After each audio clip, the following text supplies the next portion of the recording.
이정원 대표 아시죠? 조국 예, 후보님. 압니다. 네.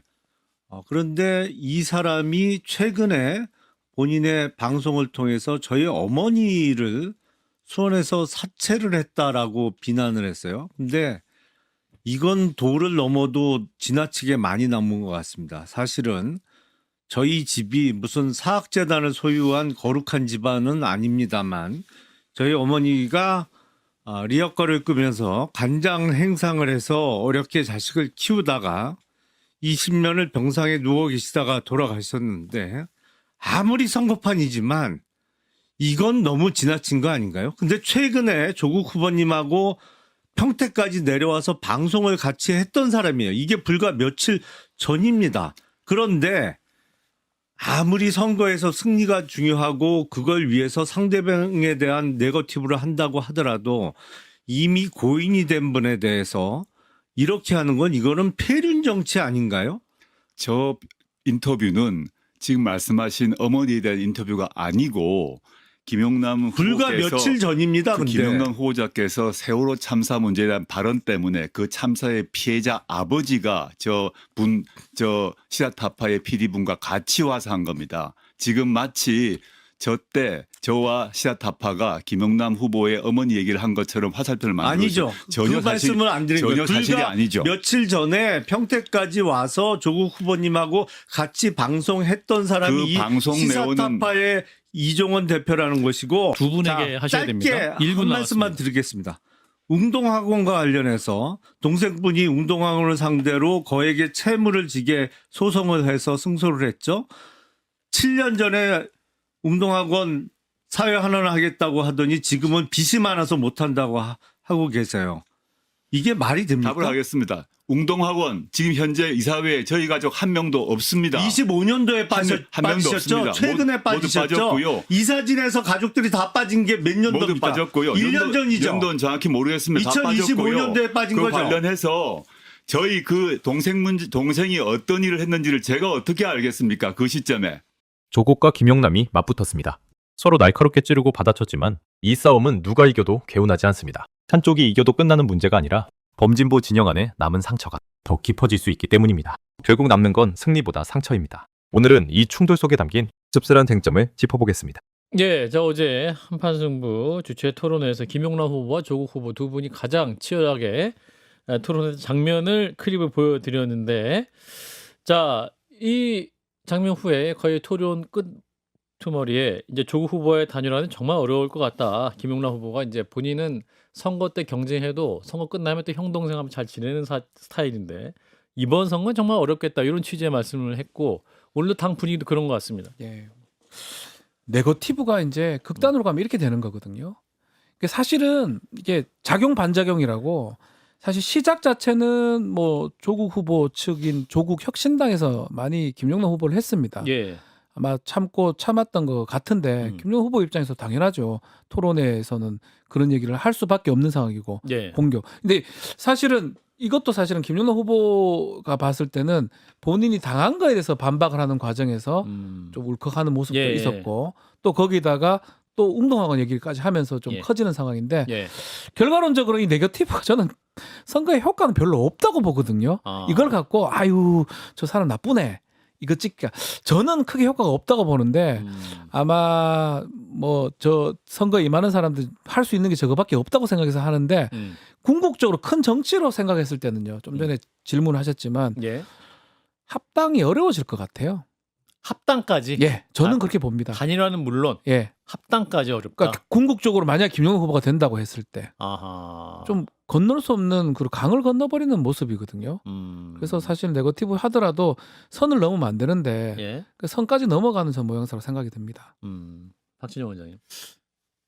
저렇게까지 해서 국회의원을 해야 되는가요? 그러니까요. 뭐 그런 생각이 듭니다. 참 사람을 서로 황폐하게 만드는 게 아닌가. 뭐 이런 생각이 드는데요. 사실은 이게 이재명 대통령의 지지율을 바탕해서 두 사람이 그걸 나눠 가지고 지금 붙어 있는 상황이란 말이에요. 예.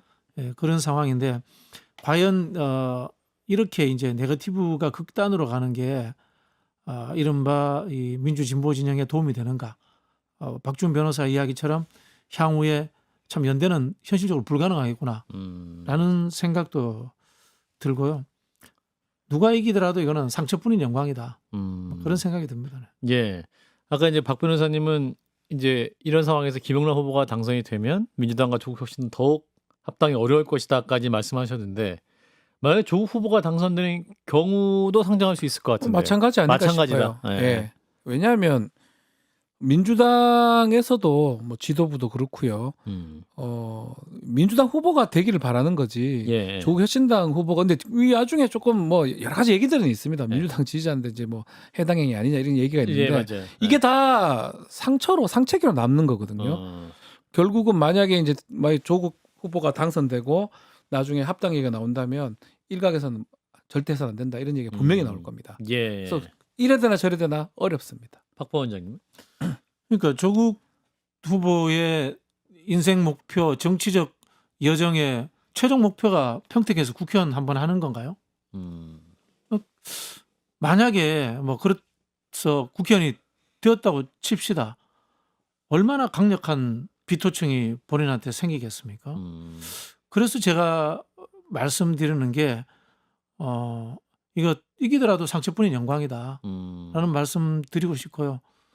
물론 뭐 김용남 후보도 뭐 상처를 엄청나게 입었죠. 예. 말씀하신 것처럼 이제 어머니 이야기도 나왔고요. 가족 이야기가 이제 세상에 다 나와버렸습니다. 그리고 저는 이게 차명은 아니라고 알고 있거든요. 이게 대부업을 했다는 것은 뭐 비판받을 수 있습니다만 그런 부분에서 또 상처를 받았고 저는 이 두 사람의 문제가 아니라 우리가 이제 진영을 넘나들지 않는다고 하니까 진영 전체에 예. 큰 상처를 남겼다. 이게 치유되기 쉽지 않을 것이다. 아하. 그리고 향후에 이게 민주당 전당대회까지 연결되어서 참 큰 불씨가 될 것 같아요. 아하, 그렇군요.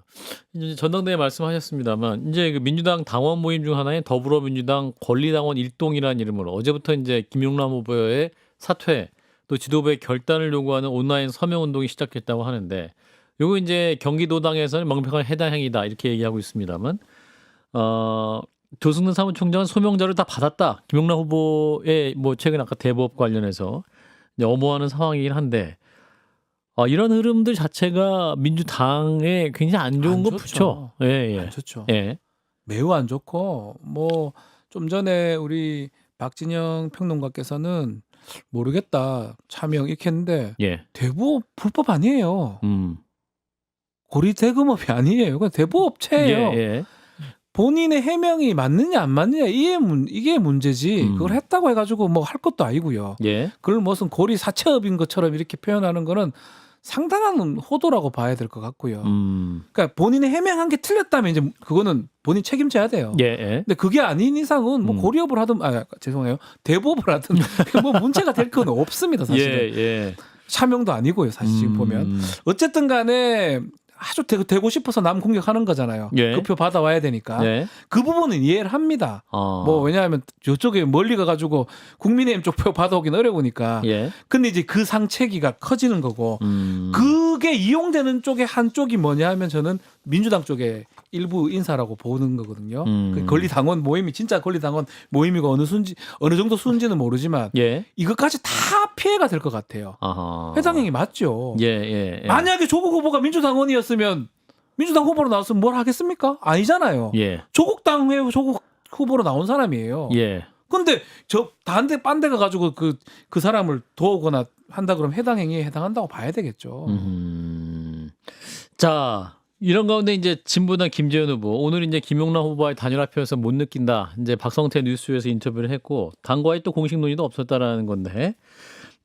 이제 오늘 황교안 후보와 유희동 후보 보수의 단일화 가능성은 없어진 상태인 것 같아요. 오늘 4시 네. 30분경에 이제 유희동 후보의 단일화 필요성에 대한 언급에 대해서 황교안 후보가 유희동은 배신자다 하면서 이제 단일화 없다라는 말씀하셨는데 어떻게 되니까 진보당 모든 단일화는 끝났어요.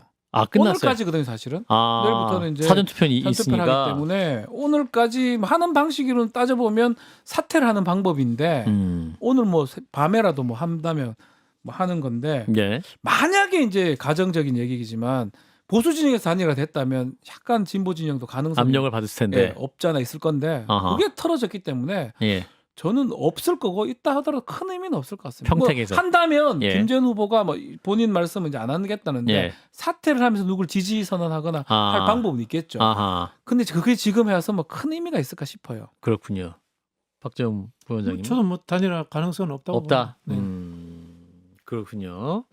자, 이런 가운데 이제 그 김용남 후보의 어떤 대법법 관련해서 이제 여러 소명이 있긴 합니다. 여러 소명이 있긴 한데 지금 유이동 후보까지도 어제 보면 토론 장면에서 굉장히 합세를 해가지고 김용남 후보를 공격하고 있는데 사실 이게 또 뭐 차명이다 아니다. 이제 차명이라는 상대 후보 주장에 대해서 김용남 후보는 아니다. 네. 본인이 이제 동생 거를 인수한 거다. 그게 왜 차명이냐? 네. 뭐 이렇게 얘기를 하고 계시는데 이게 막 공방이 많이 가다 보니까 일반 유권자들이 인식이 어떻게 되냐? 그냥 대법 관련 논란이 있다. 이 정도에서 멈추기 지금은 때문에 그거예요. 예. 대부업은 나쁜 것이다라고 생각하잖아요. 우리 그렇죠. 옛날에부터 이미지가 그렇게 야, 됐으니까. 돈을 빌려주고 예. 고리 사채업 뭐 이렇게 하는데 대부업이 있어요. 대부업법 법에 따라서 있죠. 정상적으로 설립을 했다면 예. 아무 문제가 사실 없는 거고요. 예. 다만 이제 언론하고 이제 합쳐져 가지고 그냥 대부업이라는 그런 이미지 안 좋게 프레임.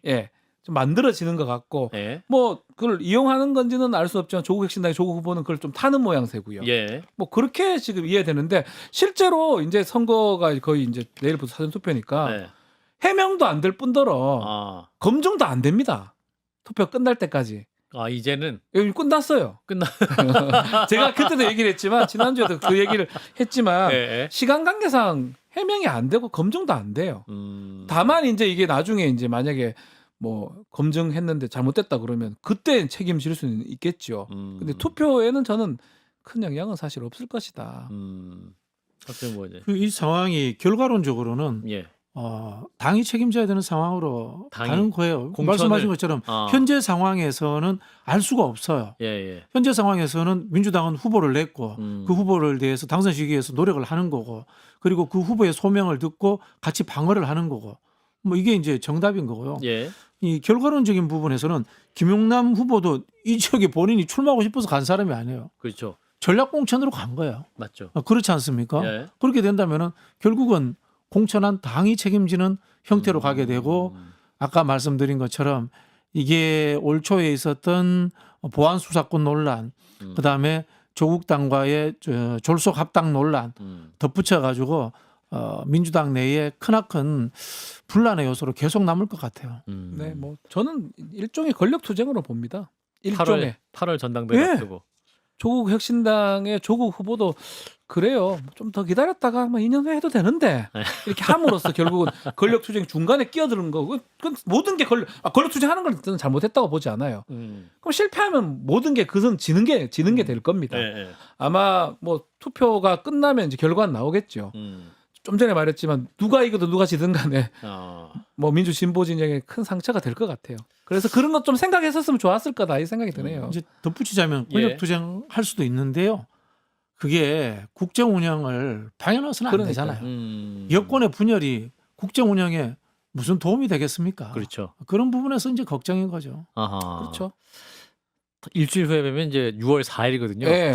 선거 끝난 그 다음 우리가 날 또 뵈는 거에서 선거에 있을 건데 예. 뭐 오늘 얘기들 검증을 이제 할 거지만 예. 그러니까 진짜 이재명 정부가 뭐 4년째, 3년째, 5년째 정부가 아니고 1년째 이제 가는 아주 딱 1년 돼요. 1년 되는 정부인데 참 잘을 하고 있다고 평가를 받고 있지 않습니까? 예. 근데 이제 같이 가야 될 여당 이제 민주당 뭐 조국 혁신 우당이니까 예. 이렇게 하고 있으니까 참 보기가 그러네요. 예. 뭐 투표를 떠나가지고 8월 전당대회까지 앞두고 있으니까 사실상 이 6월 지방선거 끝나도 내부 권력 어떤 투쟁 혹은 네. 뭐 그런 갈등은 두 달 더 합니다.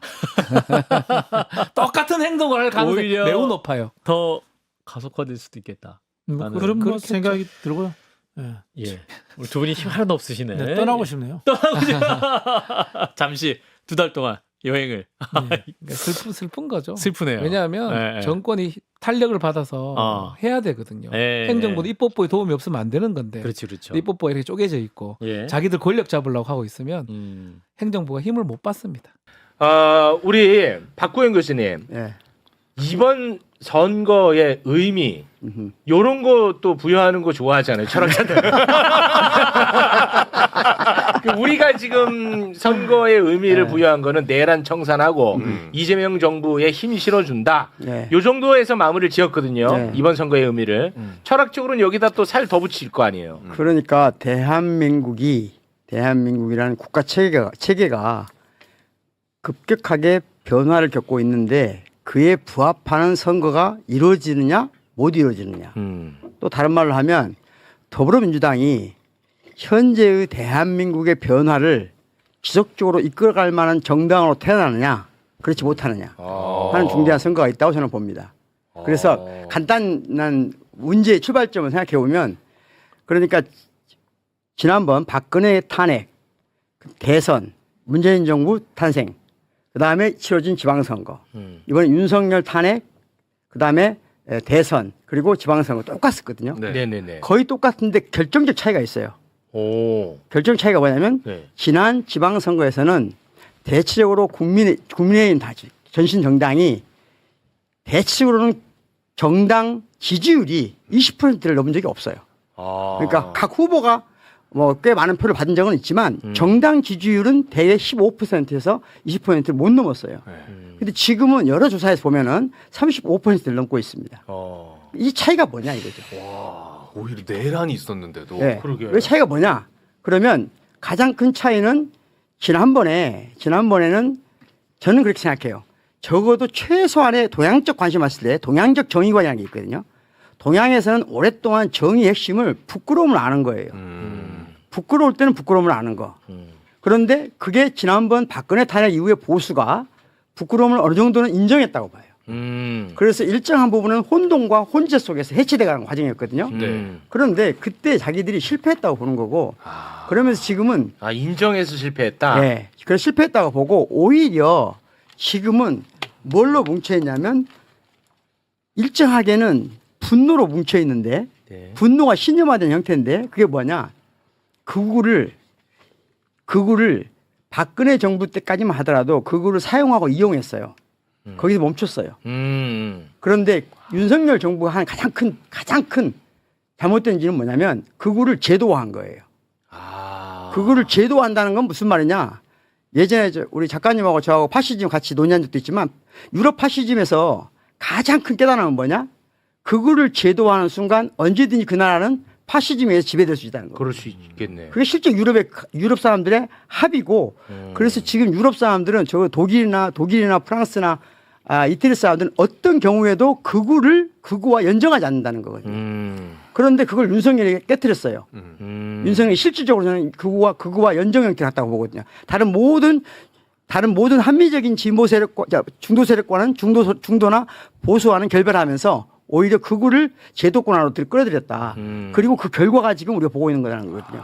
이건 약간 저는 동의 안 되는데. 동의 안 돼. 야, 이렇게 가기 전 거라고 생각도 못했습니다. 왜냐하면 지금 국민의힘은 당은 극우와 뭐 제휴한 게 아니고 그 자체가 극우예요. 원래부터. 애초에. 대한민국 설립 이후부터 지금까지 계속해서 극우였어요. 노골적으로 극우 성향을 드러내냐. 좀 슬슬 문제를 감추냐. 그 차이만 있었던 거지. 그 지난번 윤석열의 내란은 그냥 눈치 없이 그냥 드러내버린 거지. 그 이제 이명박 같은 사람은 살살 감추면서 했고 뒤로 그 짓을 했잖아요. 전부 다. 극우의 제도화라는 게 다 국정원 그때 이용해가지고 뭐 맞습니다. 극우 양성하고 일베놀이 만들고 이런 게 다 이제 밑에서 안 보이게 한 거고 겉으로는 뭐 뒷산에 올라가서 아침 이슬 부르면서 뭐 눈물을 흘렸습니다 이런 거짓말도 하고. 근데 지금 윤석열은 그 정도의 능수능란함이 없어가지고 그냥 자신의 얼굴을 그냥 드러내버린 거지. 그러니까 저 정치 세력은 태동할 때부터 지금까지 변함이 없어요. 제가 보기에. 그냥 약간 예전보다 사회에서 차지하는 지분이 좀 줄어든 거지. 그러니까 분칠이라도 했느냐 아예 분칠도 안 하느냐. 그런 차이고 이제 이런 세력이 유럽에 갖다 놓으면 모든 우파 정당들이 손을 잡지 않으려고 하는 극우 정당이에요. 이게 대한민국이 그걸 우리는 받아들여야 돼요. 그 부분에서 약간은 제가 이제 의의가 있는 것은 이렇게 보는 의의가 있는 것은 뭐냐면 아니 한마디만 더 붙이고 저처럼 생각해야 마음이 편해. 마음이 편하다. 원래 그래요. 이렇게 생각하면 특별히 지금 국힘당이 하고 있는 저 행태에 대해서 뭐 내란 피의자 공천하고 이런 거에 대해서 미치겠어요. 우리 박고영 선생님처럼 생각을 하면 쟤들이 왜 그 구를 끌어들이지 제도화하지 큰일 났어 화나 막 이렇게 되잖아. 네. 그러면 안 돼요. 그러면 원래 저런 애들이야. 안 그래도 저는 진짜 그 부분에 대해서 굉장히 스트레스를 많이 받는 사람이거든요. 네. 내란 일으켰어. 그리고 심지어 이재명 정부가 너무 잘해. 그러면 너무나 당연하게도 국민의힘이 완전히 쪼그라들 거라고 난 생각했어. 네. 근데 지금 뭐 선거가 다가오면 다가올수록 뭐 결집한다는 얘기 나오고 하니까 제가 아주 돌아버리겠거든요. 그걸 받아들여야 돼. 현실을 받아들이지 않으면 그때부터 정신의 고통이 시작되는 거야. 제가 좀 그런. 그러면 한국의 극우를 지지하는 집단도 다른 유럽이라든가 이런 부분에 비해서 우리가 많다고 생각을 해야 되는 건가요? 그건 어떻게 구분을 해야 되는 거예요? 그렇죠. 많이 있으니까 그 그러니까 세력이 있는 거지. 약간의 이게 복잡한 문제긴 한데 네. 여기서 뭐 학문적인 논의할 건 아니잖아요. 네네네. 그러니까 그 큰일 납니다. 단순화시키면 네. 그러니까 저는 극우적인 양태를 보이는 것하고 속성 자체가 극우인 건 다르다고 생각해요. 그런데 무슨 말이냐면 독재는 극우인가? 그렇게 생각하면 독재도 극우로 보면 극우죠. 근데 독재가 극우라고 저는 생각하지는 않거든요. 그러니까 박정희가 극우주의자는 아니라고 생각해요. 권위주의자지. 그러니까 권위주의하고 극우는 다르다고 보는데 그것이 뭐냐면 권위주의자가 극우를 사용하고 이용했다고 저는 보는 입장이에요. 그런 입장이고 저는 박정희 대통령이 극우라고 보는데. 저는 이제 그걸 좀 다르게 보는 거예요. 박정희는 권위주의자이고 권위주의자가 극우를 적절하게 활용하고 이용하고 사용했다. 그런데 지금은 제가 보기에는 지금은 국힘은 극우가 지배하고 있다. 실제로 이념적으로나 그러고 그 큰 차이가 뭐냐면 아까 말씀드린 것처럼 정의관 자체가 다르다는 거예요. 기존의 정의관은 어쨌든 우리가 일반적으로 이해할 수 있는 정의관을 부정하는 형태는 아니었어요. 근데 지금은 내란에 대해서조차도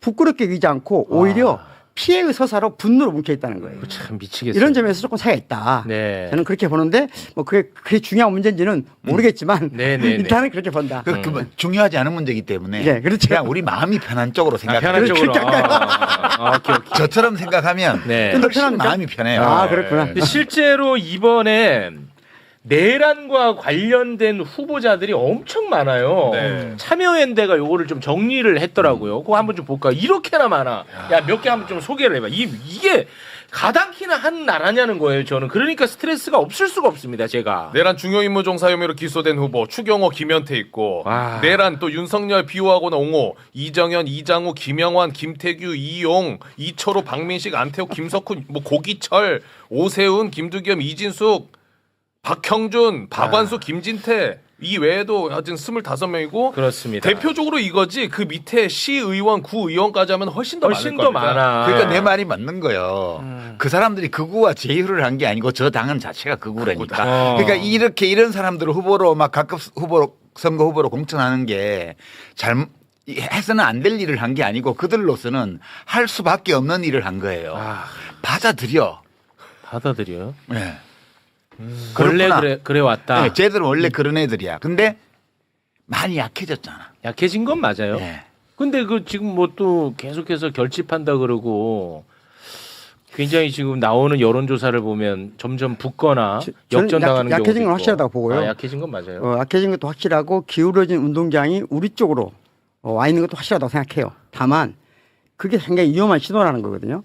말하자면 지금 범민주 진보 진영이 건강한 방식으로 다양성을 키우는 체계인가? 무슨 말이냐면 국힘이 저렇게 멸망한 데는 제가 보기에는 유사성, 동일성으로 꼭꼭 뭉쳐 있었다고 보거든요. 그런데 지금 민주당이 과연 이 다양성을 어떤 방식으로 앞으로 이끌어가려고 하는가? 다양한 세력들을 하나의 세력으로 만들려고 하는가? 다양한 세력들과 공존하는 방식으로 범민주 진영을 이끌어가려고 하는가?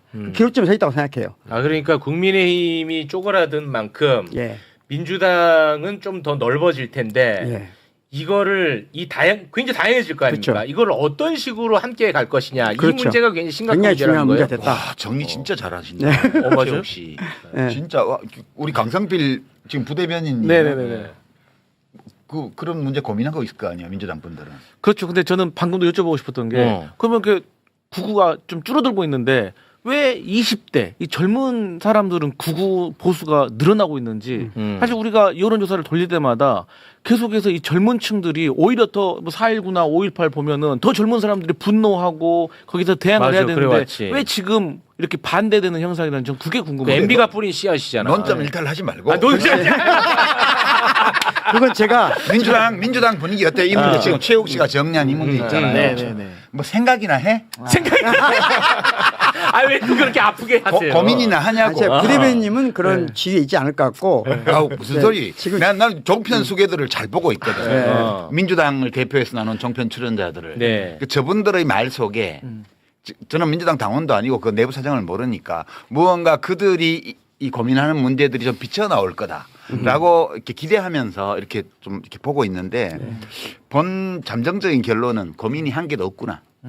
그런 잠정적으로 그런 느낌을 받았어요. 어때요? 아니 저희도 철학적으로나 뭐 당연히 고민하죠. 다만 저희 같이 이제 부대변인단이나 뭐 마치 방송에 나오시는 분들은 이 현황과 관련해 가지고 팩트로 저희가 검증을 하고 싸워야 되는 그런 입장이 있어서 그럼 그런 것들을 말할 수 있는 심도 있는 시간이라든가 기회나 그게 조금 부족한 면은 있다. 이 문제가 저는 지금 평택 선거에서 드러난다 보거든요. 아유, 또 때문- 평택이야. 아니 그것 때문에 핵심. 지금 이 문제 문제가 때문에 평택 선거에 집약돼 있다고 저는 생각해요. 그러니까 이 문제 때문에 사람들이 마음이 불편해. 그렇습니다. 그러니까 이 질문에 대해서 민주당 쪽이 명확한 답을 주지 않더라도 저 답을 가지고 있구나.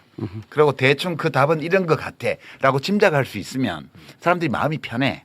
자 그러면은 뭐 근데 그거 안 느껴지기 때문에 지금 지방선거를 보는 모든 그런 시각들이 네. 불편함이 묻어 있는 거예요. 지금 걱정이 묻어 있고. 자 그러면 그 얘기 할게요. 안 그래도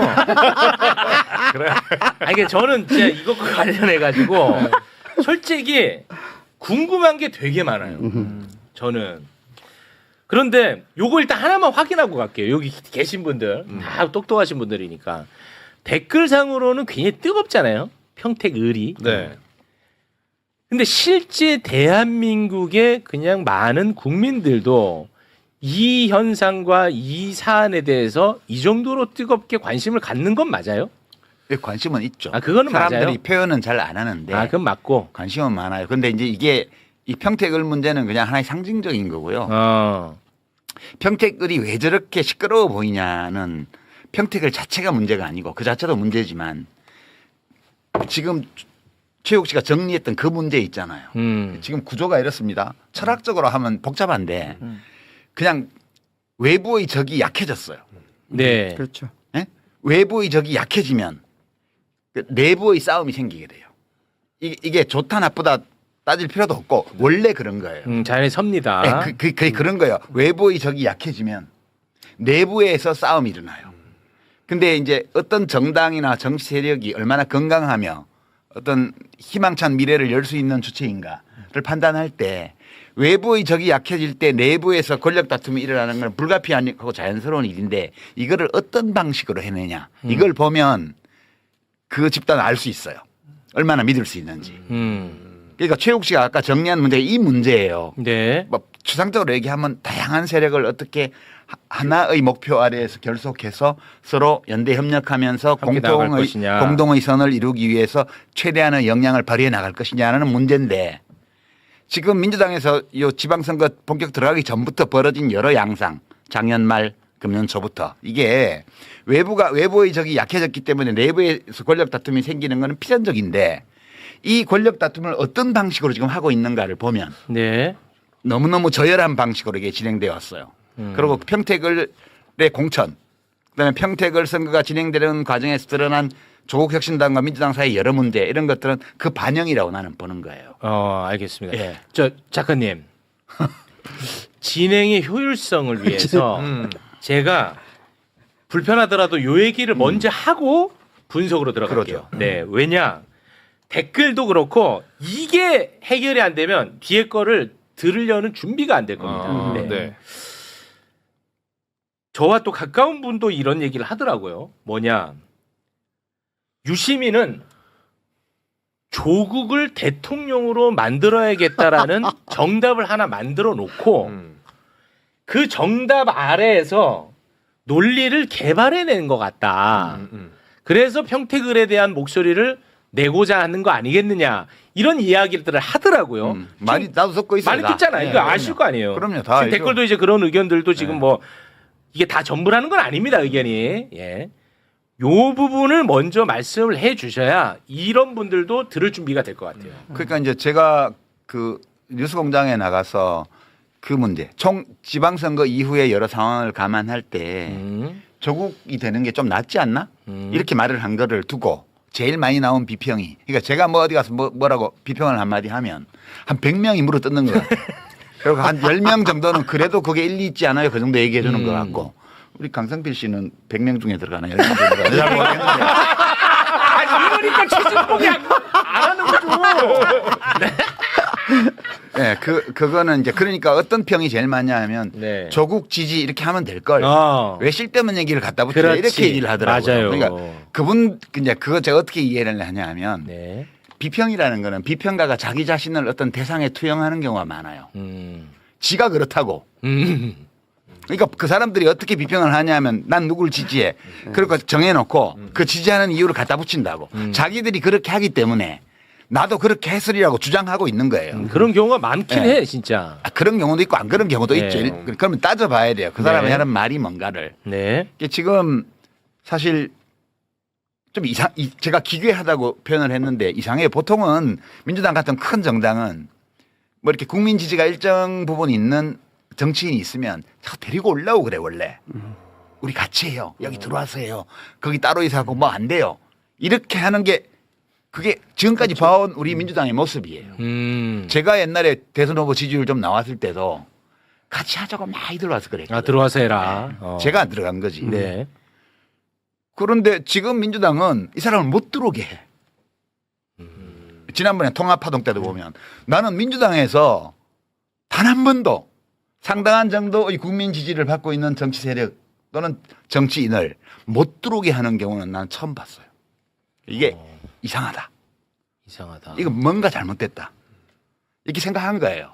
그래서 그 맥락에서 이 조국이라는 사람이 정치적으로 살아있는 것이 박보영 교수 얘기하신 넓어진 그러니까 저쪽이 외부의 적이 위축되면서 약해지면서 커진 이 내부와 주변 여기를 민주당이 중심이 돼서 포괄해 나가면서 대한민국을 잘 운영해 나가는데 중요한 문제 중에 하나인 것 같다. 이 판단을 저는 한 거예요. 이 사람이 죽어버리는 것보다는 정치적으로 살아있는 게 낫다는 게 첫 번째 있고. 네. 그러니까 그 부분 잠깐 제가 보완하면 유시민 작가님이 하시는 마음이 저도 비슷한 마음인데 간단하거든요. 저는 이게 이재명 대통령 똑같은 생각을 하고 있다고 생각해요. 무슨 말이냐면 지난 박근혜 탄핵 이후 우리가 무엇인가를 실패해서 윤석열이라는 괴물을 만들어냈어요. 그럼 무엇 때문에 실패했을까 하는 거거든요. 그중에 우리가 확실한 것은 무엇이냐. 저는 이렇게 생각해요. 범민주 진보 진영의 대선 정권을 재창출하려면 반드시 대선 후보가 많아야 됩니다. 지금은 그거밖에 답이 없어요. 지금 우리가 선택할 수 있는 건 그 누구도 저는 유시민 작가님 마음속에 그 누구도 없다고 생각해요. 이재명 대통령 마음속에도 그 누구도 없다고 생각해요. 저도 그 누구도 없어요. 저희는 저 같은 사람들은 그냥 대선 후보가 대선급 후보들이 잘 생겨났으면 좋겠다. 네. 그래서 마지막에 극적으로 잘 싸웠으면 좋겠다. 그리고 그 중에 누가 되든 우리는 그 사람을 향해서 그 사람을 데리고 정권 재창출한다. 누가 이게 되든 자연스러운 거 아니에요? 네. 이게 너무나 자연스럽잖아요. 저도 거기 한 표 던지는데. 저는 대통령도 똑같다고 생각해요. 아니 근데 대통령 얘기는 굳이 하지 마시고. 제가 이 얘기를 하냐면 대통령이 다른 마음을 먹었을 리가 저는 1도 없다고 생각하는데 그걸 왜곡한 사람이 저는 딴 마음이 있다고 보는 거예요. 그러니까 이제 대통령의 입장은 우리가 뭐 나중에 따지면 되고요. 네, 모르고. 네, 대통령의 견해가 뭔지는 별로 중요하지 않아요. 네. 그냥 우리가 그냥 객관적으로 흐름을 그렇죠. 보는 거예요. 그런 건데 지금 보세요. 그럼 지난번에 탄핵하고 내란 청산 정치 선거연합을 만들어서 49% 넘게 득표해서 이재명 정부가 섰습니다. 지난 대선 때는 일치단결에 있었어요. 그렇죠. 네. 그렇죠. 범민주 진보 진영이. 네. 근데 저쪽이 약해졌잖아요. 이제 대선 끝나고 나서. 그렇죠. 대통령 인기가 높아요. 지지율이 높아요. 국민들이 정부를 신뢰하고 있어요. 네. 이따 우리 데이터 보겠지만 MBC 여론엠 보면 지난 1년간의 국정수행 지지율은 60대 30이에요. 잘한다 60, 못한다 30. 크게 변동 없어. 네. 그 윤석열 때는 못한다 60, 잘한다 30이었어요. 정반대네요. 네. 네. 그렇게 돼 있는 조건에서 지금 지방선거를 치르고 있고 전국이 운영이 되고 있는데 이 상황에서 그 이쪽 내부를 보면 엄청 느슨해졌습니다 지금. 이게 이제 아까 얘기한 외부의 적이 약화되면 내부의 균열이 생기는 증상이에요. 어쩔 수 없어요. 이 약화되는 건 불가피해요. 네네. 그러면 외부의 적이 약화된 상태에서 이 범민주 진보 진영의 결속과 연대, 연합 또는 조율 이런 것들을 할 수 있는 어떤 걸 만들어내야 돼요. 근데 그 책임은 주로 민주당에 있죠. 민주당이 압도적인 비중을 갖고 있기 때문에. 그렇죠. 근데 민주당이 이 일에 대해서 하나도 안 해요. 아무것도 안 해요. 그러고 필요할 때는 작은 정당들을 끌어다 쓰고 국회에서. 지금까지 해온 양상은 뭐냐면 아무것도 안 합니다. 양상은 뭐냐면 중도나 우파적 성향을 갖거나 심지어 약간은 위험한 정도의 우파적 성향을 갖는 사람들을 끌어다 썼어요. 하지만 왼쪽 날개에서는 그 누구도 활용하지 않았어요. 예. 다시 말하면 민주당 밖에 있는 사람을 끌어들일 때 제가 보기엔 진정한 의미에서 연합정당을 하고 진정한 의미에서 미래를 위한다면 쉽게 말하자면 기본소득당이나 또는 그 밖에 뭐 진보당이나 그 밖에 다른 정당들이 사회민주당에 있잖아요. 네. 저는 조국당은 다른 문제라고 생각합니다. 그런데 그런 다양한 정당들의 다양한 인력들을 저는 최소한이라 써야 된다고 생각하거든요. 그런데 그런 제스처가 없었어요. 전혀.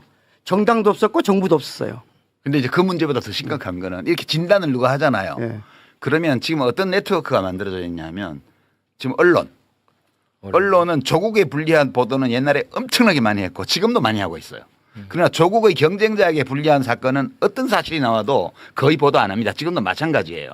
그러니까 일부 언론, 그다음에 일부 뉴미디어, 정치 채널들, 일부 비평가들, 일부 정치인들 민주당 안에 일부 정치 세력들 여기가 제가 느끼기에는 네트워킹이 돼 있어요 이미. 경위는 모르지만. 그래서 지금 이 지적을 하잖아요. 그러면 가짜 정보로 이걸 논박하는 방식으로 일제히 합니다. 예컨대 지금 정구영 선생님 이렇게 저 박광 선생님 얘기했는데 왜 안 갖다 썼어? 갖다 썼잖아 이런 식으로 반박합니다. 그러면서 그 노동부 장관은 뭔데? 노동부 장관은 정의당이야. 옛날에. 지금은 당적을 모르겠지만. 정의당이고 정의당은 지난 대선 때 연합 안 했어요. 그렇잖아요. 네. 그다음에 배진교 비서관 그 사람은 정의당 하다가 민주노동당 정의당 하다가 민주당으로 왔던 사람이잖아. 그러니까 완전히 다 사실이 아닌 것들을 가지고 지금 걱정이 되어서 지금 그러니까. 박고영 선생님도 그렇고 저도 그렇고 예. 연합 걱정이 되는 거야 앞으로가. 앞으로 걱정돼요. 네, 걱정이 건강한 되어서 연합은- 이걸 비평을 하면 예. 그 비평의 취지를 받아들여서 논의를 하는 게 아니고 네. 이 비평 자체를 비평한 사람의 인격을 공격해서 깔아뭉개는 방식으로 네트워크 전체가 대응하고 있어요 지금. 그래서 그러면은 그 네트워크가 존재한다면 예. 느슨하든 아니면은 아주 제대로 꽉 네트워킹이 돼 있든 간에 예. 그들은 무엇을 위해서 그렇게 네트워크가 연결돼 있는 거예요? 지금은 뭐 제가 증거가 없어서 말은 안 하겠고요. 네. 그러니까 예컨대 그 한 6개월 전부터 문조털 내외로 묶어가지고 지금 공격하고 있습니다. 계속 인신 공격을.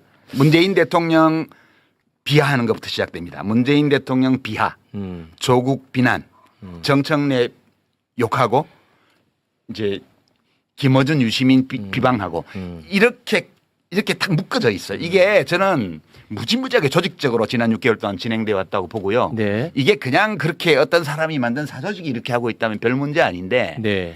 민주당 안에 상당한 세력과 이게 엮여 있기 때문에 굉장히 민주당의 미래가 지금 불확실해 보이는 거예요. 이게 큰일 났다. 그러니까 그렇게 간다면 무언가 어마어마한 목적이 있어야 될 거 아니겠습니까? 그 내부의 권력 다툼이라고. 권력 그러잖아요. 다툼을 네. 보시는 거예요? 자연스러운 건데 그 자체는 이 방식이 이상해요. 얼마나 지금. 자연스럽냐면 이게 제가 이렇게 아주 극단적인 예를 들을게요. 사회주의 혁명이 성공하고 모든 세력이 척결된 일당체가 된단 말이에요. 그러면 그때 가장 폭력적으로 변합니다. 그렇죠. 당 내부가. 언제나 그래요.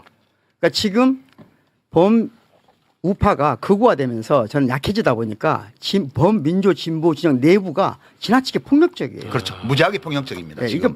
너무 지나칠 정도로 폭력적이에요. 무슨 말이냐면 마치 뭔가 죽일 것처럼 다 인격을 너무 쉽게 다 야단해버려요.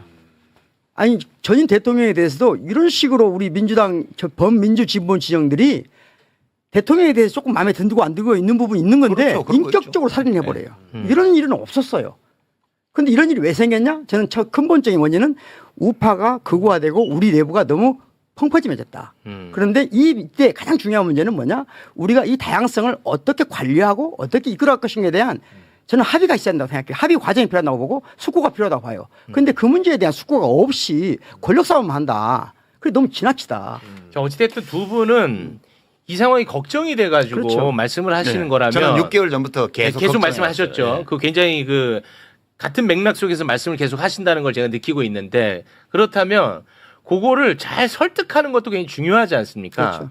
근데 지금 설득은 잘 안 되는 것 같아 보니까. 설득 안 돼요. 안 돼요? 예, 굉장히 지금 양상이 폭력적이고 제가 이제 하나 단서를 달겠는데 이번 이제 오늘 저게 시작됐습니다. 사전 투표가. 그렇습니다. 그러니까 지금 내란청산 정치연합을 유지를 해야 돼요. 지금. 그래서 유력한 후보는 다 지금 민주당 후보들이에요. 광역 단체장 포함해가지고 웬만한 시군구 단체장 후보들은 다른 당 후보들이 될 때가 호남 빼고는 없습니다. 호남의 일부 지역에서 조국혁신당 후보들이 뭐 경합하고 있다 그러고 나머지를 제외하면 거기를 제외하면 나머지는 지역구 후보는 민주당 후보밖에 없어요. 사실상 99.99%. 거기를 투표를 해줘야 돼요.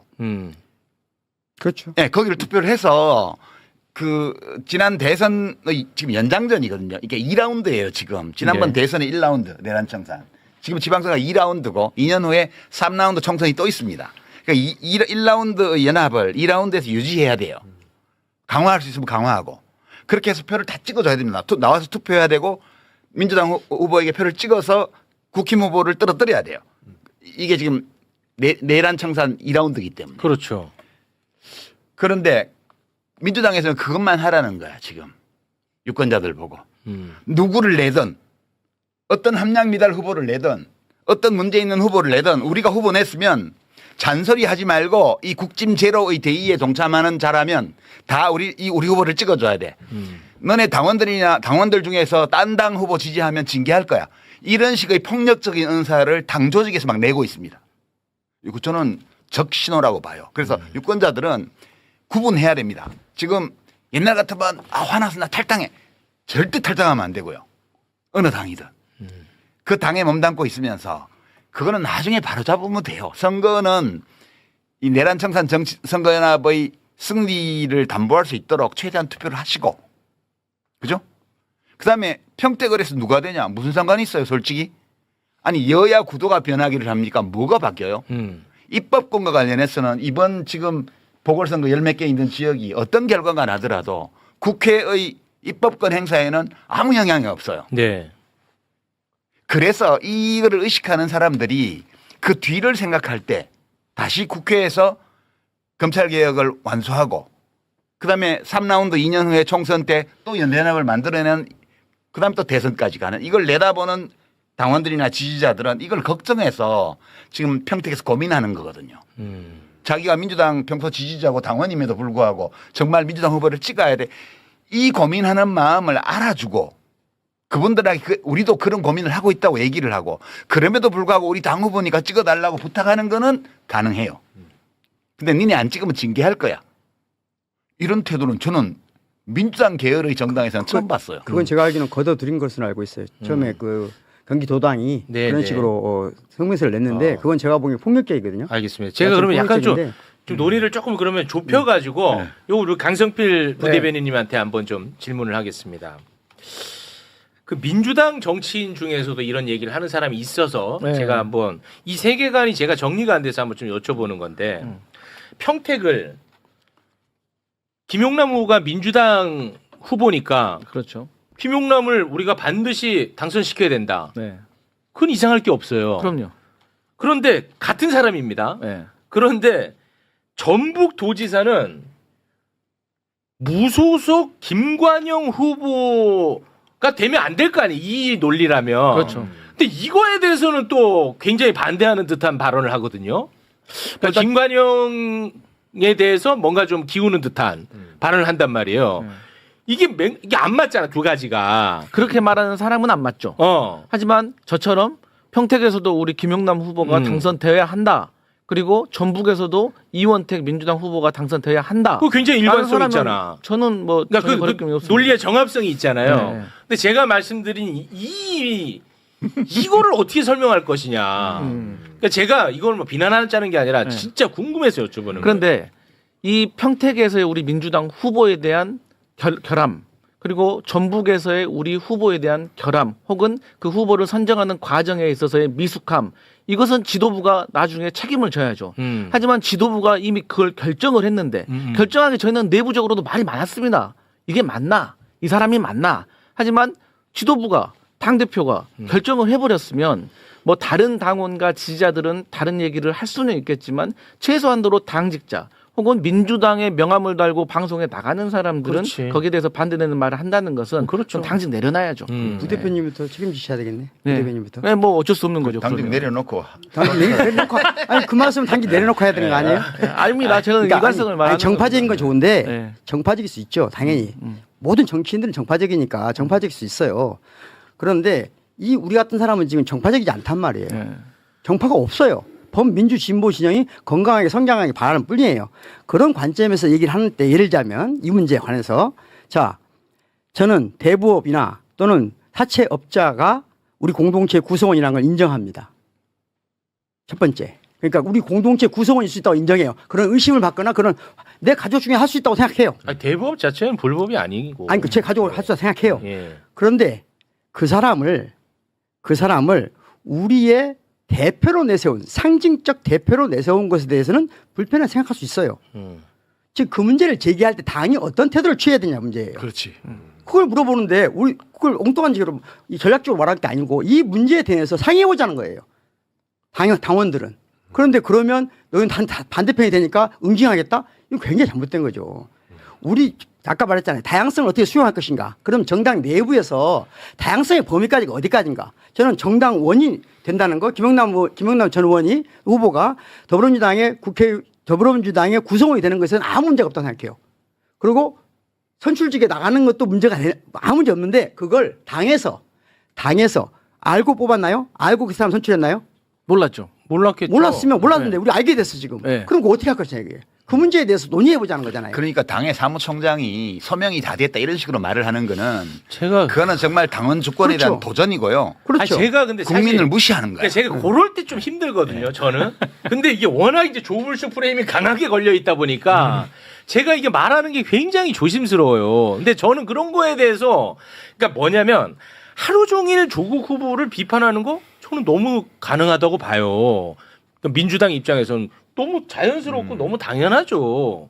그런데 그리고 김용남 후보를 지지하고 응원하는 거 너무 자연스럽고 당연하다고 봐요. 그런데 구체적 사안 이거는 전혀 설득력 없는 논리로 사람을 무시하듯 마치 그거를 의심하는 사람을 비판하는 사람이 틀린 것처럼 자꾸만 얘기하니까 돌아버리는 거예요, 저는. 근데 제가 좀 궁금한 점이 예. 자, 그럼 김용남 후보가 허점이 있다는 것을 우리 지도부는 모르고 공천을 했습니다. 근데 선거하는 과정 속에서 허점이 있다는 게 드러났습니다. 근데 그게 사실 지금 정말 진실인지 아닌지는 사실 지금 네. 당장은 알 의혹 수가 단계죠, 없어요. 의혹 자, 단계. 그러면 지도부는 네. 거기에 대해서 검증을 했을까요, 안 했을까요? 뒤늦게라도 이제 알아봤을 거 아닙니까? 우리가 공천한 김용남 후보가 문제가 있나 없나? 그러면 당에는 네. 뭐 당무 감사라든지 어떤 기능이 있습니다. 네. 그래서 그 기능에 있는 당직자들이 저는 최대한 빠른 시간 내에 얼마나 정확하게 했다고 담보할 수는 없지만 그럼에도 불구하고 절차를 지켜서 나름대로 지도부에 보고를 했을 거라고 생각을 하고 그 보고를 토대로 사무총장과 당대표가 정무적인 판단을 했을 거라고 생각합니다. 그 판단의 옵션은 첫 번째, 이거 심각하니까 우리 사퇴시켜야겠다. 혹은 이걸 가지고 지금 사퇴시키면 전체적인 선거에 영향 줄 수 있겠다. 그리고 본인들이 정치적으로 책임지겠다는 결단을 내렸을 거라고 저는 생각을 합니다. 근데 이것을 일정 정도 한정된 지도부가 이걸 공론화를 시켜서 본인들이 고민할 수 있지 어느 정도까지 열어줄 수 있을까? 저는 거기에 대해서는 조금 의문이 있습니다. 고생하십니다. 고생하시는데 이건 그렇게 어려운 문제가 아니고요. 이게 이 선거가 지금 강승필 좋아. 이따 우리 그 데이터를 보겠지만 네. 전체적으로 지방선거가 예컨대 16군데 하는데 8대 8이다. 이렇게 아슬아슬한 상황이면 벌써 잘랐어요. 그렇죠. 지금 이건 뭐냐면 선거가 너무 여유 있어 지금. 이건 뭐 평택을 해서 김용남 후보가 어떻게 되든 상관없이 전체 전황에 영향이 거의 없어요. 왜 없냐 하면 지금 민주당 후보를 찍으려고 하는 사람들이 영향을 받지 않아요 이거에.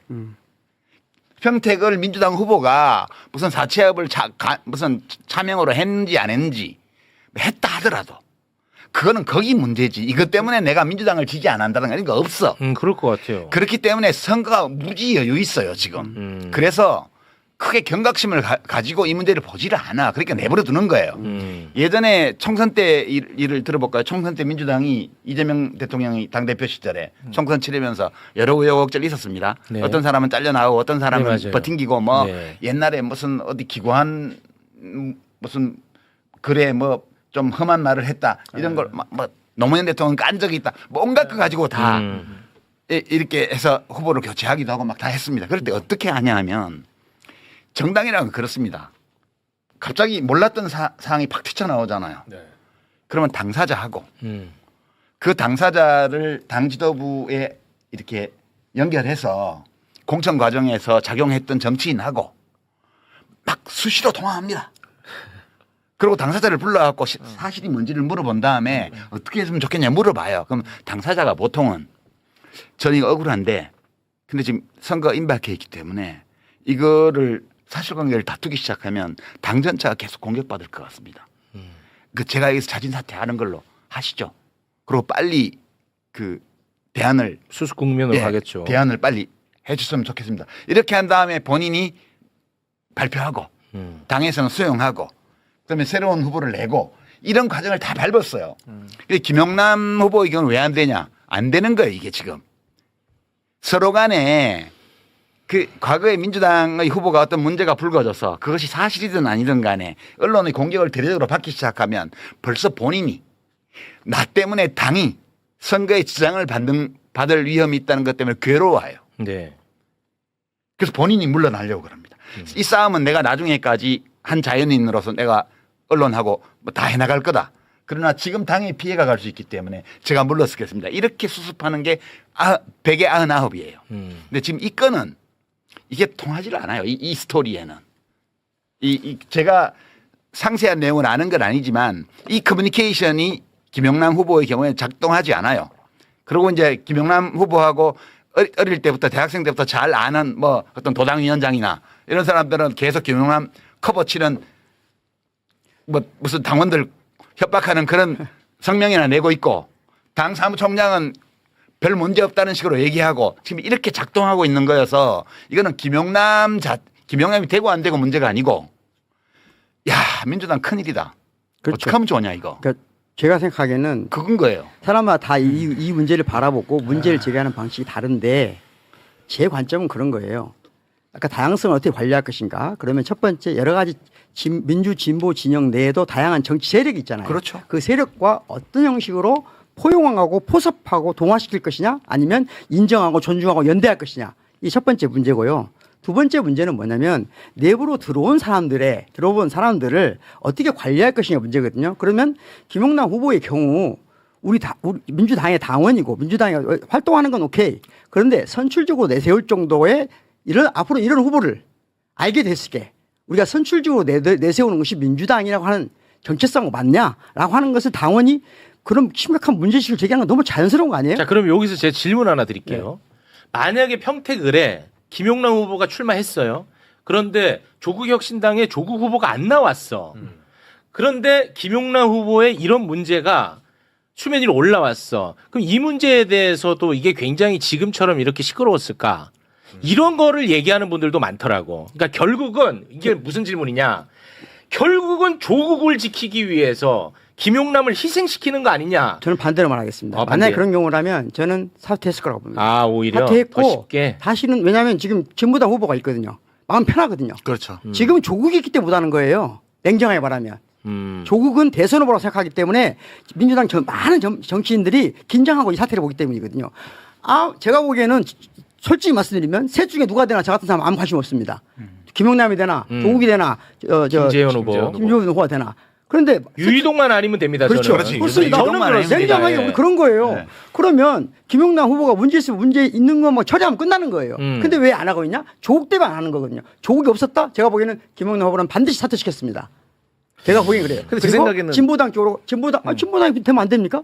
예를 들자면 당시에 안 될 거 없지. 안 될 거 없죠. 지난번에 총선 때는 세종시에서 민주당 후보 그렇죠. 그 재산 신고 잘못했다고 해서 바로 날려버리고 김종민 무소속 그렇잖아요. 후보한테 다 해서 당선시켰잖아. 네. 그렇게 하면 되는 거지. 네, 우리 아니 근데 부대변인. 전 두 분 말씀 들으니까 그나마 다행이고 희망은 보이네요. 뭐야? 아니 그러니까 뭐 사실 유이동만 아니고 누가 돼도 그럼요. 상관없다라고 하면 이건 얼마나 평화로운 일입니까? 그렇죠. 맞아요. 나는 그렇게 생각하는 거니까. 아니, 정말 다행인 것 같아요. 맞아. 네, 그러니까 더 이상 뭐 이걸 인상 쓰고 얘기할 필요도 없는 건데 다만 민주당 안에 많은 당원들과 지지자들은 이 이제 조국 후보께서 처음에 출마를 하셔가지고 이제 김영남 후보에 대해서 네. 많이 우리가 소위 쉽게 말하는 네거티브로 이제 공격을 하는 거 아니냐. 그러니까 본인께서 계속 주장을 하셨고 우리도 민주당도 공감하고 있는 국힘 제로를 하셔야 되고 그 선봉에 섰었고 지난 총선에서 우리와 함께 잘해가지고 세빙선을 잘 하셨던 분이 갑자기 이 김용남 후보를 차라리 정책적인 우위로 능력 면에서 압도를 해주면 되는데 그러면 모든 당원과 지지자들 편한데 이게 자꾸 네거티브로 흐르니까 이게 결론 이 과정 속에서 일부 당원과 지지자들이 다른 오해 이상한 감정이 생겨버린 거예요. 그러다 보니까 이 지도부도 이 돌발 변수라고 일종으로 쉽게 표현하면 이 문제에 대해서 오해받을 수도 있다는. 그러니까 그들도 유이동만 아니면 되는데 갑자기 여기서 김용남의 작든 크든 어떤 하자를 가지고 내려버리면 이거 다른 생각하는 거 아니야라는 오해가 있고 그 지도부도 정치를 해야 되고 미래를 생각하는 사람들이니까 또 다 자기들 자기의 정무적인 판단을 하는 겁니다. 네네. 그렇기 때문에 저는 그 부분이 매우 아쉬웠다. 저는 그런 생각해요. 부대변인 훌륭합니다. 민주당 안에서 조국이라는 사람이 후보로 안 나왔으면 사실은 김영남이 아니고 다른 사람이 나왔을 거예요. 그렇죠. 이게 너무나 뻔한 거거든요. 조국 때문에 김영남이 나온 거예요. 아, 그렇게 또 연결됩니까? 네, 그렇죠. 이게 지금 뭐야? 아니 우리가 지금 이 공론의 영역에서 솔직하게 얘기를 해야 되는데 그렇죠. 지금 네네. 가면무도회를 하는 거야. 이게 평택을에 대한 정치 비평은 비평가들이 거의 대부분이 다 종편이나 유튜브에 나와서 가면무도회를 하고 있어요. 정확하게 얘기하자고요. 조국이 아니고 다른 후보가 예컨대 그 조국 혁신당에서 여기는 당신들 귀책 사유 있는 데니까 우리 당에서 누구 후보 낼게 이렇게 해서 냈다고 쳐요. 네네. 그럼 민주당 양보했을 수도 있어요. 양보할 수도 있고 그리고 이광기 후보가 나왔을 수도 있고. 생각해봐요. 아니 거기 국힘 제로라는 대의를 위해서는 그러면 조국 후보가 이렇게 했으면 좋겠다 그런 얘기 하잖아요. 제일 좋은 방법은 민주당이 공천을 안 했으면 돼요. 거기에. 민주당이 단 한 개라도 이번 지방선거에서 자기 몫을 내놓은 데가 있어요? 없죠. 한 군데도 없습니다. 그러니까 내가 조국 씨한테도 처음에 조국 혁신당 만들 때부터 이걸 경고를 했어요. 나한테 자문하러 왔을 때 민주당 무서운 정당이다. 민주당이 얼마나 무서운 정당이냐 하면 국힘당 계열과의 정당과 싸울 때는 사자 같지만 거기 않고 이쪽 진보 진영 안에서 다른 군소정당하고 싸울 때는 늑대다. 자기 살코기, 자기 먹을 고기, 살코기 한 점도 양보 안 한다. 그래서 민주당하고 지역구에서 부딪히게 되면 뼈가 가루가 될 거라고. 그거는 좋고 나쁘고를 떠나서 현실이에요. 이게 정치는 권력투쟁이기 때문에 민주당으로서 그렇게 갈 수밖에 없는 거예요. 근데 창당할 때부터 이 말씀 하셨었어요. 민주당은 모든 정당이 그러듯이 민주당도 그래요. 이거 진보 보수를 막론하고 현실 정치의 정세는 그럴 수밖에 없어요. 대표님하고 작가님하고 저하고 비슷한 관점은 뭐냐면은 범민주 진보 진영에 대한 우리 애정이 있잖아요. 그러면 그 애정은 뭐냐면은 큰 집은 좀 큰 집 땅에 행위하고 작은 집은 작은 집 땅에 행위해서 잘 어울려 살자는 그렇죠. 거거든요. 아, 그럼요. 그게 우리 길이잖아요. 근데 큰 집 내부의 권력 싸움 때문에 이런 식의 모습을 계속 보이는 게 좋냐. 사실 큰 집 내부에 지금 누가 대장되냐 때문에 이 모든 걸 아니, 지금 그렇다는 것만 지적하고요. 네. 그 문제는 어차피 지방선거 끝나고 8월 전당대회 가면서 이제 겉으로 드러나게 돼 있어요. 그때 가서 더 커져? 예, 당원들. 그만해 이제. 아니 그래서 그때 가서 이제 당원들이 그 결정하면 얘기를 되고. 다음에 어쩔 수가 하더라도 아니 제가 잠깐 하나만 좀 네. 말씀드릴게요. 이거는 솔직히 좀 지긋지긋한 질문인데 제 주변에 있는 뭐 이름 밝히지 않겠습니다. 네, 그 친구도 뭐 이런 복잡한 얘기하다가 항상 저한테 물어보는 게 있어요. 내가 답할 수도 없는 질문이야. 유시민 작가는 친문 부활을 위해서 저러는 거 맞냐? 이걸 계속 물어봐요. 내가 뭐 알 수도 없고 나는 뭐 유시민 작가님이랑 같이 만나고 뭐 그런 관계가 아니니까 오늘 방송도 아마 댓글에서는 무슨 뭐 사전 교감하에 뭐 한 줄 알 거야. 근데 전혀 그런 거 아닌데 또 다시 한번 여쭤봅니다. 왜냐? 이게 거의 만능 언어처럼 활용이 돼요. 그러니까 매우 폭력적이에요. 지금 예. 얼마나 폭력적이냐면 제가 사실 지난번에 나왔을 때 오윤혜 씨하고 할 때 오윤혜 씨가 한 말 중에 내가 그냥 넘겨버렸어요. 그때 네. 뭐 이재명 대통령 연임해야 되는데 벌써 뭐 차기 주자 얘기하고 이러니까 서운하다. 그 서운하지 않냐 이런 얘기를 하더라고요. 이재명 대통령 연임 불가능해요. 물론 정치 철학적으로 보면 국민 주권이기 때문에 지금 헌법의 부칙조항 이 개정 당시의 대통령에게는 임기와 관련해서 이 변경을 할 경우에 적용 안 된다고 돼 있는 부칙조항조차도 그것도 다 헌법 개정 대상이기 때문에 된다고 주장하는 사람이 있긴 해요. 근데 또 반명으로 가겠네. 그런 얘기를 왜 또? 그냥 할 얘기만 하세요. 헌법적으로 보면 네. 아니 내가 하는 얘기는 이재명 대통령의 연임은 헌법적으로 불가능해요. 나도 이재명 대통령 연임했으면 좋겠어. 근데 불가능한데 그것이 가능한 것처럼 전제를 두고 그리고 그것을 가로막는 자로 조국, 문재인, 유시민, 김어준 이런 자들이 다 그거를 가로막고 있다는 식의 언설을 공유하면서 네. 이런 어리석은 얘기들을 해대는 거예요. 사람들이 많은 사람들이. 근데 그러니까 굉장히 많습니다. 그 얘기하는 사람 뭐 물어보세요. 친문이 누구냐고. 조국. 그러니까 그러면 조국 대통령 만들려고 그러냐 이렇게 말하면 되지. 왜 친문을 갖다 찍어 바르냐고. 지금 가장 최근의 조사를 보면 작년에 나온 거 전직 대통령 중에 누구 좋아하냐 물어보면요. 네. 제일 최근 조사는 노무현 대통령이 40%입니다. 그리고 그 뒤에 김대중 대통령, 문재인 대통령에서 합쳐서 55%가 넘어요. 네. 박정희 대통령 25%예요. 박근혜 0. 이렇게 나왔습니다. 와 진짜 영이에요 또. 그러니까 간만에 웃었네. 그러니까 무슨 말이냐면 지금 우리 소위 말하는 민주진보 진영이라고 하는 여기는 어떤 전직 대통령을 좋아하느냐는 그 사람의 인생관을 보여주는 거거든요. 세계관, 철학을 보여주는 거예요. 그렇죠. 그러니까 이 세 분의 대통령에 대한 선호가 55%라는 거는 한국의 민주주의가 매우 안정된 기반이 올라 있다는 걸 의미하는 거예요. 그러니까 여기가 연합해서 지금 민주정부를 계속 김대중 정부, 노무현 정부, 문재인 정부, 이재명 정부까지 이렇게 와 있는 거라고요. 네. 켜켜이 위에 쌓아가지고 시루떡 쌓듯이 쌓아가지고. 네. 근데 여기서 누구를 쳐내고 이렇게 이런 주장을 하는 자들은 네. 그 적진에서 온 간첩이거나 아니면 그냥 자기만의 정신 세계를 가진 독특한 사람이거나 아니면 내부 권력 투쟁을 위해서 진영을 폭파해도 괜찮다고 생각하는 자들이에요. 저는 저는 그렇게 생각해요. 고민을 많이 해봤는데요. 그러니까 답은 간단하거든요. 다시 말하면 앞으로 정권 재창출을 하고 범민주진보 진영의 정책을 안정적으로 끌어가려면 세 분의 대통령을 지지했던 사람들이 항상 어떤 방식으로 연대해야 돼요. 그렇죠. 다른 길은 없어요. 그런데 지금 그 길이 아닌 길을 입 밖에 내는 분들은 이유는 딱 하나라고 생각해요. 저는 나쁘게는 보지 않고 이유는 하나 생각해요. 그냥 이재명 정부 때 이득을 많이 얻고 싶은 거예요. 저는 그 이상도 이해가 아니라고 생각해요. 그 사람들 제가 B라고 한 거예요. 아니 그만해. 이게 참 이게 그러니까 이거는 다 우리가 뒷머리에 둬야 될 문제고요. 지금 오늘부터 시작된 이 지방선거에서는 그 지역구 후보는 지역구라고 해야죠. 지역구 후보는 각급 선거에서 민주당 후보뿐이에요. 네. 호남을 제외하고는. 사실상. 네. 달리 찍을 후보가 없어요. 네. 비례 후보는 광역 비례는 조국 혁신당도 좀 나와 있죠. 진보당도 나와 있고. 거기는 다른 선택을 해도 돼요. 그거는 마찬가지예요. 지금 경기도의회 뭐 서울시의회 이런데 네. 민주당이 완전히 인천시의회 다 압도할 거거든. 거기에 비례대표가 민주당이 비례대표 다 먹는다고 해서 좋을 것도 없고 나쁠 것도 없어요. 네. 거기에 비례대표를 뭐 조국 혁신당이나 진보당이 몇 석 가져간다고 해서 나쁠 거 한 개도 없습니다.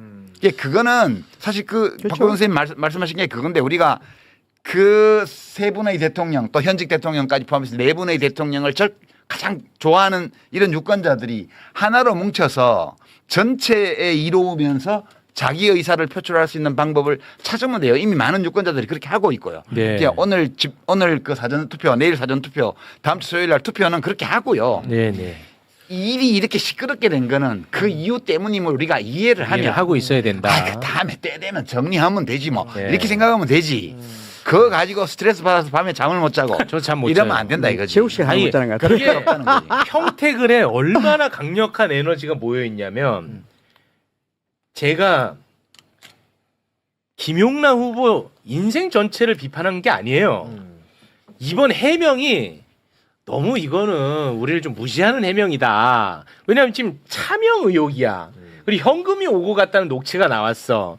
그런데 예금 거래 내역서를 올리니까 이거 우스꽝스럽다라는 정도의 비판을 한 겁니다. 근데 그러니까 사람들은 나를 바보로 아나 이렇게 받아들이는 거예요. 제가 그렇게 받아들이는 거예요. 그런데 최욱을 10년 동안 사랑했대. 그런데 김용남을 한번 비판했다고 나에 대한 신뢰를 철회한대. 신경 쓰지 마요 그런 거. 아니 이거 그러면 김용남을 한 20년을 신뢰했던 거야 뭐야? 나는 그러니까 에너지가 너무 강력하게 모여 있다는 거야 여기에. 그렇게 사랑은 움직이는 거야. 그렇게 얘기하는 사람은요. 최욱 앵커를 10년 동안 사랑한 사람이 아니에요. 아니야 맞아. 그냥 레토릭인 것 같습니다. 나는 사랑했어요. 사랑했다. 사랑했다고 보고 앞으로 또 사랑할 거라 봅니다. 그러니까 금사빠지 금사빠. 좀 힘들더라고 내가 이게 이거를 참 사랑은 내가- 움직이는 거야. 근데 제가 멍청한 질문 한번 드리고 싶은데요. 제 주변에도 좀 있어요. 있어요? 그러니까 흔히 말해서 이 지금 얘기한 이 민주 진영의 어떤 연합, 연대 요런 거에 부정적인 어떤 시선을 보이는 사람들이 제 주변에도 있는데 네.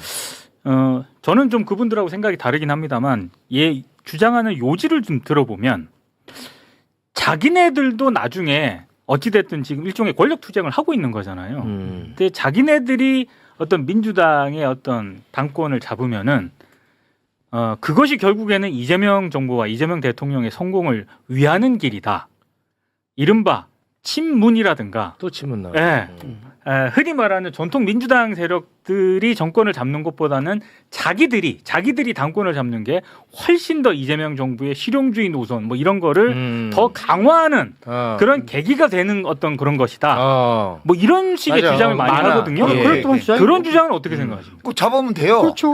잡으라고. 그러니까 그러니까 주장인데. 예, 정당 민주주의라는 거는 맞아. 내부에 그 경쟁을 다 열어놓은 거잖아요. 그렇죠, 그렇죠. 그러니까 내가 어떤 정치적인 욕구가 있다, 소망이 있다, 신념이 있다 이러면 따로 당을 만들든가 아니면 이미 있는 정당에 들어가서 주도권을 잡든가 원래 그렇게 하는 게 정답이에요. 네네. 그러니까 그렇게 하고 싶은 분들은 그렇게 하면 돼요. 그렇죠. 근데 문제는 그렇게 하지 말라는 게 아니고 어떤 방법으로 그렇게 하냐는 거예요. 이게 반칙, 저열한 방법 이런 걸로 이게 전체를 해치는 방식으로 이걸 하게 되면 그런 의도를 가지고 그런 노력을 했다고 비난하는 게 아니고 그 사람들이 사용한 방식에 문제제기를 하는 거예요. 근데 한 가지는 저열한 방식을 쓴다는 게 문제고요. 두 번째는 뭐냐면은 예를 들면 김대중 대통령 시절에 김대중 대통령의 체제 안에서 권력을 차지했던 사람들이 그 다음 장부에서도 권력을 유지하려고 그래요.